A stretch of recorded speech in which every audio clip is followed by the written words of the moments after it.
Assalamualaikum warahmatullahi wabarakatuh. Kami dari kelompok 1 akan menjelaskan materi mengenai ruang lingkup pemasaran dan konsep wirausaha global yang akan dijelaskan oleh Dinda Kusuma Dewi, Nur Sakinah, Siti Jubaidah, Sylvia Melda Putri. Dan yang pertama akan dijelaskan oleh Siti Jubaidah. Ruang lingkup pemasaran. 1. Pengertian pemasaran dan manajemen pemasaran. Pemasaran adalah fungsi organisasi dan serangkaian proses untuk menciptakan, mengomunikasikan, dan memberi nilai kepada pelanggan untuk mengelola hubungan pelanggan dengan cara yang menguntungkan organisasi dan pemangku kepentingannya. Sedangkan manajemen pemasaran adalah seni dan ilmu memilih pasar sasaran dan meraih, mempertahankan serta menumbuhkan pelanggan dengan menciptakan, mengantarkan, dan mengomunikasikan nilai pelanggan yang unggul. 2. Tujuan pemasaran. Tujuan pemasaran adalah untuk mengusahakan mencapai titik impas antara total biaya produksi dengan total volume penjualan. Dan yang ketiga, ada 10 tipe entitas yang dipasarkan oleh orang pemasaran. Yang pertama itu ada barang, contohnya mobil, HP, laptop, jam tangan, dan lain-lainnya. Yang kedua, jasa. Contohnya itu industri perbankan, transportasi, terus asuransi, laundry, dan lain-lain. Yang ketiga, acara. Contohnya event olahraga Piala Dunia, pentas seni, acara musik. Yang keempat, pengalaman. Dan yang kelima, orang. Karena manusia adalah potensi pasar yang menjanjikan. Yang keenam, tempat, misalnya pasar-pasar tradisional, mall, tempat-tempat wisata. Yang ketujuh, properti. Yang kedelapan, organisasi, misalnya organisasi yang membangun brand merek. Yang kesembilan, informasi. Informasi dijadikan peluang pasar yang menggiurkan. Dan yang terakhir, yang ke-10, itu adalah ide. Ide itu salah satu sebab lahirnya berbagai produk adalah ide.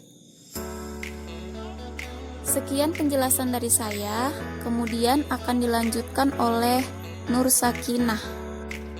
4. Pelaku dalam pemasaran. A. Pemasar atau marketer, yaitu seseorang yang mencari respon, perhatian, pembelian, dukungan dari pihak lain.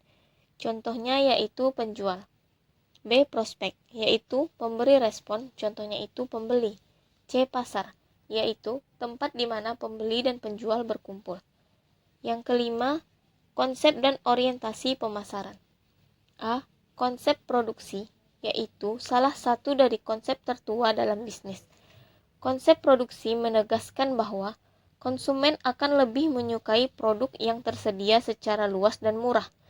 Mereka mengasumsikan bahwa konsumen terutama tertarik pada ketersediaan produk dan harga yang rendah. B. Konsep produk, yaitu menegaskan bahwa konsumen akan menyukai produk-produk yang menawarkan ciri paling bermutu, berkinerja, atau inovatif. C. Konsep penjualan berkeyakinan bahwa para konsumen dan perusahaan bisnis, jika dibiarkan, tidak akan secara teratur membeli cukup banyak produk-produk yang ditawarkan oleh organisasi tertentu. D.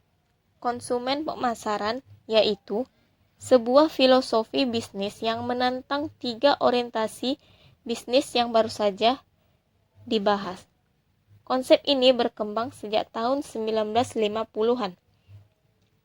Konsep pemasaran menegaskan bahwa kunci untuk mencapai tujuan organisasional yang ditetapkan adalah perusahaan tersebut harus menjadi lebih efektif dibandingkan para pesaing dalam menciptakan, menyerahkan, dan mengkomunikasikan nilai pelanggan kepada pasar sasaran yang terpilih. Konsep pemasaran masyarakat menegaskan bahwa tugas organisasi adalah menentukan kebutuhan, keinginan, dan minat dari pasar dan memberikan kepuasan yang diinginkan secara lebih efektif dan efisien dibanding pesaing dengan tetap memelihara atau meningkatkan kesejahteraan masyarakat dan konsumen. Konsep ini menegaskan pentingnya menghindari konflik yang destruktif di dalam masyarakat. Materi selanjutnya akan dijelaskan oleh Sylvia Melda Putri. Kepada Sylvia Melda Putri kita silakan. 2.2 Konsep wirausaha global. Salah satu indikator kesuksesan bisnis adalah ketika bisnis tersebut telah dikenal secara luas, tidak hanya di lingkungan lokal, tetapi juga telah mampu mengembangkan bisnisnya secara internasional. Yang pertama yaitu pasar global bagi wirausaha. Menurut Scarbolt et al.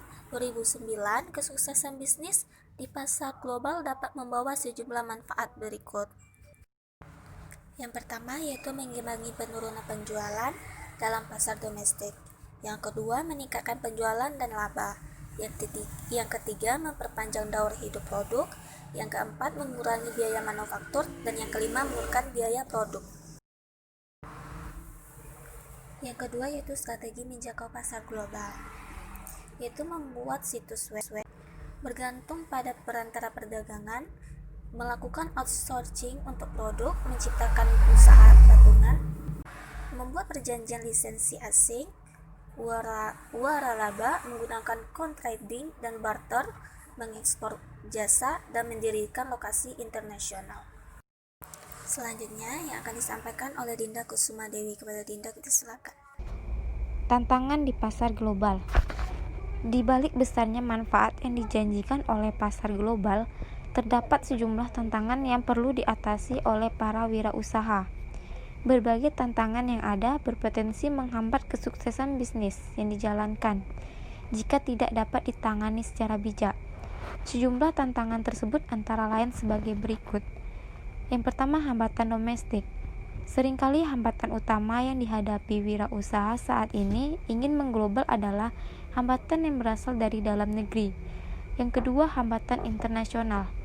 Terdapat sejumlah hambatan internasional yang perlu diatasi oleh wirausaha global. Yang ketiga, hambatan politis. Masalah politis merupakan salah satu hambatan yang cukup membingungkan bagi para wirausaha global. Yang keempat, hambatan bisnis. Manajemen bisnis yang berbeda di negara lain, kebiasaan-kebiasaan yang dijalankan di negara lain, perbedaan biaya tenaga kerja, serta perbedaan kualitas tenaga kerja merupakan salah satu hambatan yang signifikan dalam pengelolaan bisnis secara global. Yang kelima, hambatan kultural. Budaya meliputi keyakinan, nilai, pandangan hidup, dan adat istiadat yang dianut masyarakat suatu negara. Sekian dari materi kami. Assalamualaikum warahmatullahi wabarakatuh.